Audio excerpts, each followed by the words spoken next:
অবশেষে বাজারে আসছে নতুন ডিজাইনের নোট। এসব নোটে থাকছে না বঙ্গবন্ধুর ছবি, তার পরিবর্তে উঠে আসছে ইতিহাস, ঐতিহ্য, প্রকৃতি ও তরুণ প্রজন্মের নানা প্রতীক। বিশেষ করে নতুন ৫ টাকার নোটে থাকছে আবু সাইদ ও মুগ্ধর অবয়ব জানিয়ে এরই মধ্যে সামাজিক মাধ্যমে শুরু হয়েছে নানা আলোচনা। তবে কবে থেকে মিলবে এই ডিজাইনের নোট জানাচ্ছেন এসআই রাজ। পবিত্র ঈদুল আজহার আগেই বাজারে আসছে টাকার নতুন ডিজাইনের নোট। তবে এবারের নতুন কোনো নোটেই থাকছে না বঙ্গবন্ধু শেখ মুজিবুর রহমানের ছবি, বরং তার পরিবর্তে নোটগুলোর ডিজাইনে উঠে এসেছে জুলাই বিপ্লবের শহীদ, তারুণ্য, সুন্দরবন, ঐতিহ্য ও সংস্কৃতির নানা দিক জানিয়ে সামাজিক যোগাযোগ মাধ্যমে চলছে নানা আলোচনা।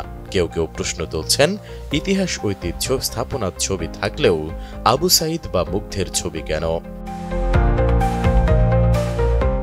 বাংলাদেশ ব্যাংক সূত্রে জানা গেছে, আগামী ২৭ মে বাজারে আসবে ২০ টাকার নতুন নোট। এতে থাকবে দিনাজপুরের কান্তজিউ মন্দির ও একটি বৌদ্ধ মন্দিরের ছবি। এরপর ২৯ বা ৩০ মে আসবে ৫০ টাকার নোট, যেখানে থাকবে শিল্পাচার্য জয়নুল আবেদিনের আঁকা দুর্ভিক্ষের চিত্র এবং ঐতিহাসিক আতিয়া মসজিদের ছবি। ১০০০ টাকার নতুন নোটটি বাজারে আসবে ২ জুন, যাতে রয়েছে বঙ্গভবন ও জাতীয় স্মৃতিসৌধের ছবি। RICL TMX, যুগের পর যুগ স্থাপনা থাকে মজবুত। তবে ইউরোপ থেকে কাগজ সরবরাহে বিলম্ব হওয়ায় ৫ টাকার নোটটি ঈদের পর বাজারে ছাড়া হবে। ওই নোটে থাকবে আবু সাইদ ও মুগ্ধ নামের ২ জন জুলাই শহীদের অবয়ব। এ বিষয়ে বাংলাদেশ ব্যাংকের মুখপাত্র ও নির্বাহী পরিচালক আরিফ হোসেন খান জানান, নতুন নোটগুলোর ডিজাইন ইতোমধ্যেই চূড়ান্ত হয়েছে এবং ছাপার কাজ শুরু হয়েছে।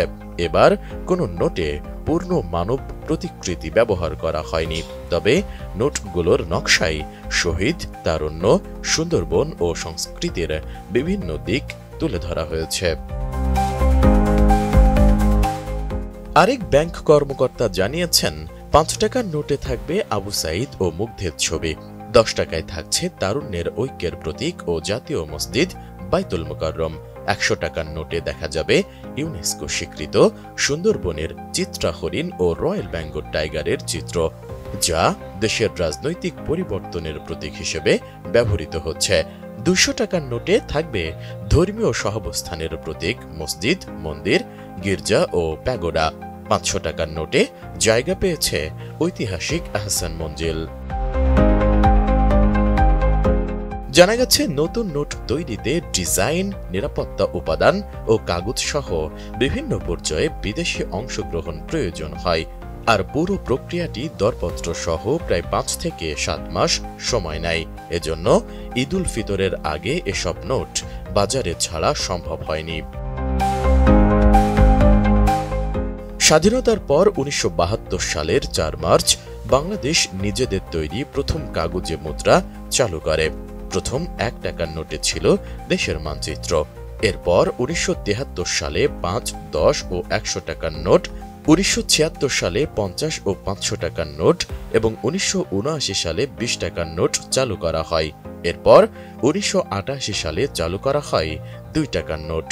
সর্বোচ্চ মূল্যমানের ১০০০ টাকার নোট বাজারে আসে ২০০৯ সালের ১৭ জুলাই এবং সবশেষ ২০২০ সালে বাজারে আসে ২০০ টাকার নোট।